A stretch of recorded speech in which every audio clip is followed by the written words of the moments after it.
学历贬值已经成为当下社会的一大热门话题，而鲜有人知道的是，早在90年代的时候，我们的邻国日本也曾经历过相同的一幕。那么，如今30年时间过去了，日本社会的现状到底怎么样了呢？时间倒回到上世纪70、80年代。曾经的日本社会也拥有过足够让所有高学历人才尽情逐梦的舞台。彼时，伴随着经济的高速发展，日本每年都面临着高达450万之巨的人才缺口。而当时，日本全国大学1年向社会贡献的大学生数量才堪堪不过50万人左右。在这样的背景之下，为了避免各企业之间因抢夺人才展开恶意竞争，日本政府甚至一度推出了极为严苛的限制招聘制度，即只允许企业在每年的8月到10月才能进入校园进行招聘。因此，在当时的日本几乎就不存在毕业找不到工作的大学生，就算有，也基本都是为了待价而沽。但美好总是十分短暂的，那些没有把握住机会的日本大学生们，绝对不会想到自己的贪心会在几年之后成为自己一生的悔恨。上世纪90年代，在内外双重因素的影响之下，日本经济的泡沫终于迎来了破灭，随即日本各行各业都不可避免地走向了萎缩。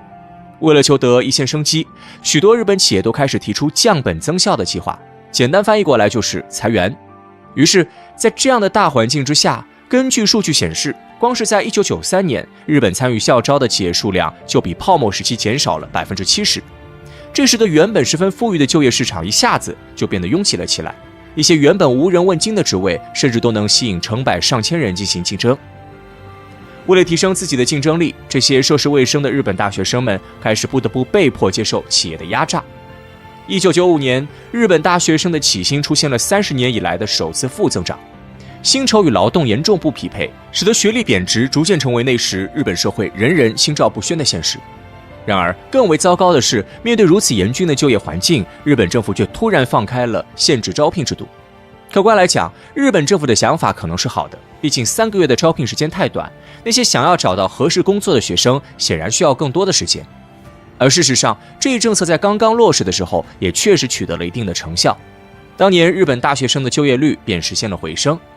可伴随着时间的推进，这一政策的弊端又逐渐显露了出来。由于校招时间的不固定，一些原本非当届毕业的学生们也开始加入到了争夺工作岗位的行列之中。有的人为了能够掌握更多的工作经验，以帮助自己在未来找到更好工作，刚一进入大学便马不停蹄地参与各大企业的实习。而这些实习普遍薪资极低，有的甚至都没有报酬，反倒征收所谓的培养费。一来一去，学历贬值进一步加剧。面对这样的情况，许多已经步入社会的人甚至都开始被迫内卷，全社会一度出现了疯狂考证的浪潮。对此，日经新闻形象地将其称之为就业军备竞赛。大学生及奴才的言论由此从一句戏言变成了现实。既然无法解决严峻的就业形势，那么解决掉需要就业的人是不是就可以了呢？对此，肯定有朋友要扣问号了。可事实上，日本政府还真就是这么做的。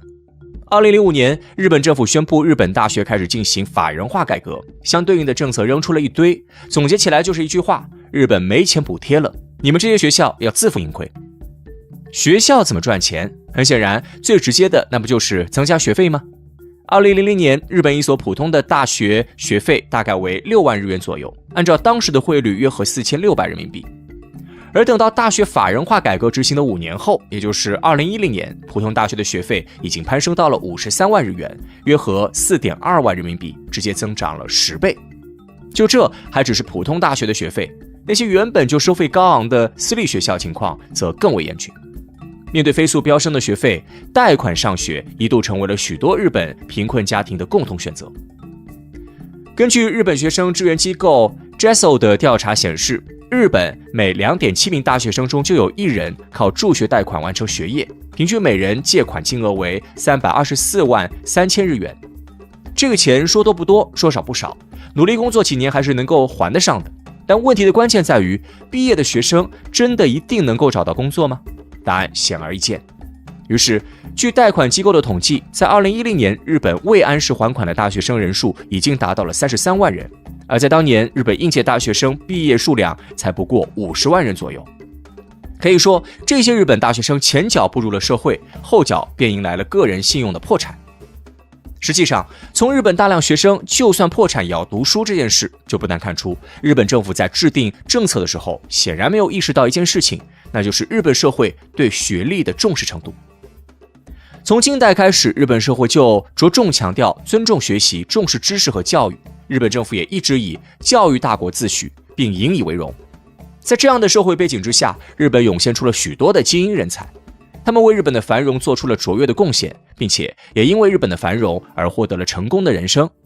于是，在经验论的驱使下，他们也自然而然地认为自己的后代们也需要知识来改变命运，进而把他们的一切压注在教育之上。用一句时髦的话来形容，就是鸡娃。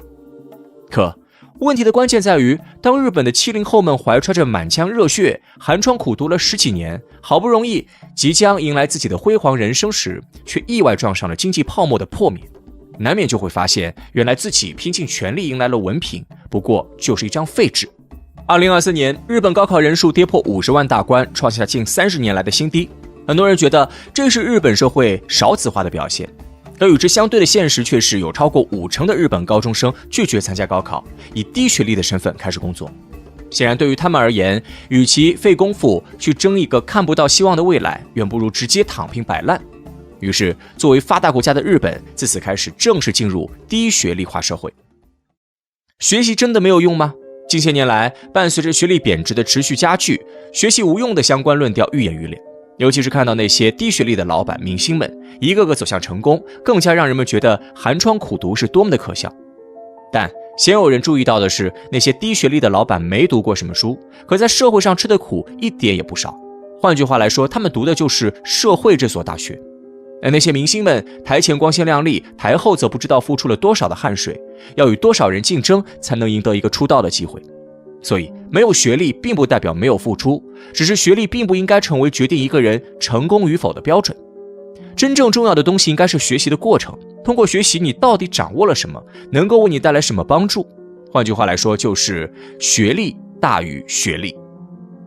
近些年来，我国实际上一直在大力发展职业教育，构建多样化的办学格局。各项政策的出台无不在说明一件事情，即职业与学历之间的固定对应关系正在被逐渐打破。在传统教育之下，决定一个学生好坏的标准就是成绩的高低，说直白点就是唯文凭论。但事实证明，并不是所有的孩子都适应同一套教育体系。那些在传统教育中成绩落后的孩子，并不代表着就差人一筹。如果他们能够找到发挥自身特长的地方，取得的成绩未必就比那些考上名牌大学的学生差。学历会贬值，但学历不会。在当下的社会，并不是各行各业都已经人才爆满，相反，有许多行业实际上一直都面临着人才紧缺的情况。但可惜，由于唯文凭论，人们总是觉得这些职业低人一等。最典型的例子就是前2年有个老外来中国读大专，结果引发网友热议，许多人纷纷表示，这个老外是不是被中介骗了，怎么漂洋过海来打螺丝呢？殊不知啊，这个老外来中国根本不是为了所谓的学历，而是追求真正的学历。想要扭转人们的思维不是一件容易的事。比如在过往几千年的帝制时代中，中国一直独尊儒术，像医学、工学都是上不得台面的奇淫技巧。可事实证明，只学习儒术是不能让国家一直富强下去的，唯有百家争鸣、百花齐放才是正道。所以与其纠结学历的贬值，倒不如追求学历的提升。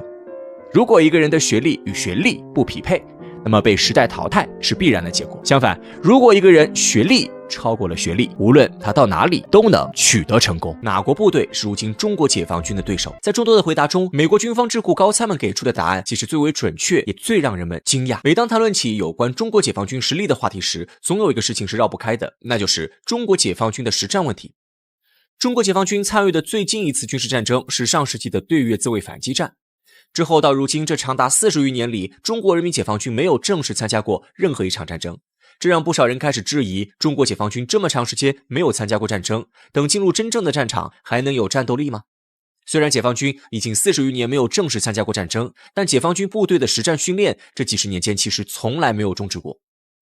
军事演练一直是和平时期我国锤炼解放军部队战斗力、提高士兵军事能力的主要手段。狭路相逢勇者胜一直是我国解放军部队信奉的真理。反观很多国家的部队，即使真正上了战场，也无法做到如我军一般心性坚毅。经历过海湾战争、伊拉克战争等200多场战斗的美军，论参加战争的次数，可以算是现在全世界各国部队中的顶流。身经百战的美军却在参加阿富汗战争的时候，由于美军士兵害怕当地民众潜入到部队驻地报复而匆匆撤军回国了。再把目光转向一直鼓吹自己士兵意志力强劲，将自身部队视作国家顶梁柱的日本自卫队。2011年3月，日本福岛遭受了里氏9级的大地震，地震引起的海啸让福岛地区的主要核电站遭受到破坏。本应前往福岛参与抗震救灾行动的日本自卫队，却被爆出因为害怕受到核辐射而拒绝了政府的军令的丑闻。由此可见，决定一个国家军队实际作战能力的，并不是这支部队参与战争的次数。除了军队士兵们的作战能力外，衡量一支军队实力的还有军事武器。大部分人对于军事武器的作战理解还停留在步坦协同空军打击这一概念，实际上这种武器概念的理解仅仅适用于二战前后。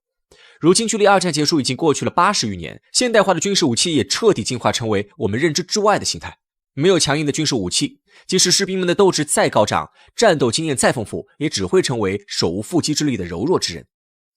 海湾战争中，伊拉克号称世界第4军事强国，拥有100多万名久经沙场的士兵，但在美军现代化武器的降维打击下，甚至连美国士兵的面都没见到就被轰炸了首都。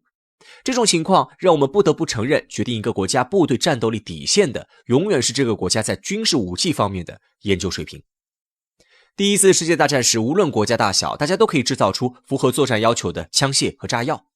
第二次世界大战时，很多小国已经彻底失去了军事武器的生产能力，只有一部分的国家才能生产出战争需要的飞机和坦克。到了今天，现代化的军事武器往往只掌握在几个国家的手里，甚至很多现代化军事武器都形成了一家独享的技术垄断局面。很多我们日常中感觉很先进的民生技术，其实都脱胎于现代化的军事武器中。智能手机必备的定位系统 GPS 就是美国军方的卫星定位系统，是为了给导弹精准定位才被研究发明出来的。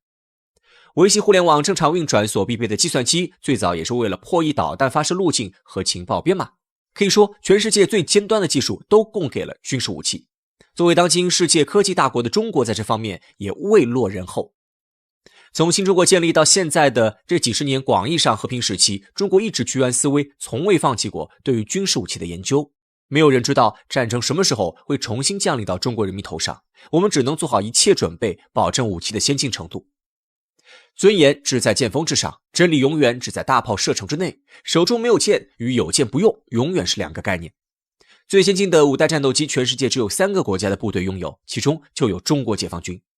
现代化对空防御最有效的反卫星武器，全世界只有3个国家的部队拥有，其中就有中国解放军。实现划地域超远距离打击的洲际导弹，全世界只有5个国家的部队拥有，其中就有中国解放军。核领域的真正话语权3位一体核打击能力，全世界只有3个国家有，还是有我们中国。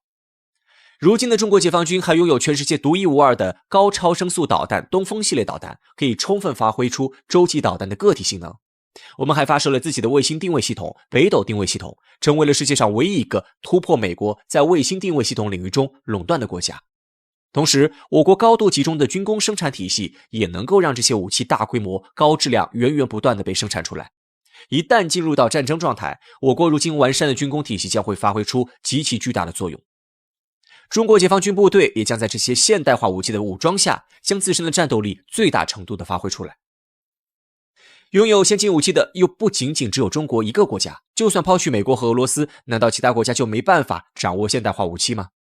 中国在全世界范围内真的拥有独一无二的武器优势吗？在这里可以思考一个问题：假如一个从未拥有现代化武器的国家突然获得了100架最先进的第5代战斗机，这个国家可以成为赶超中国的空军强国吗？答案只有2个字：不能。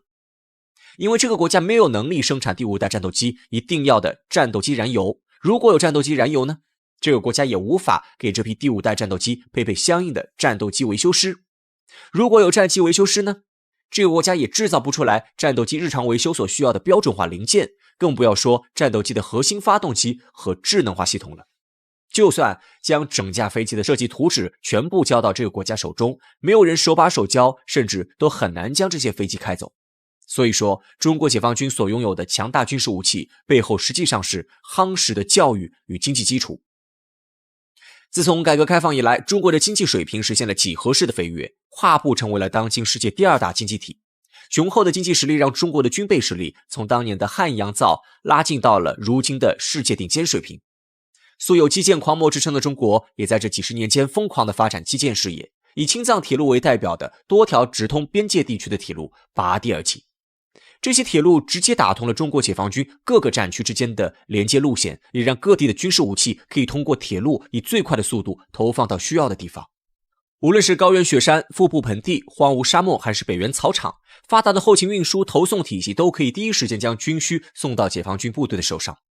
解放军现有的大型运输机和航母更是可以实现多层面立体式运输，将坦克、战机等大型军事武器直接输送到战场上去。如此庞大的军工系统所需要的是更加庞大的培养机制和技术支持，这就离不开我国众多的军工人才。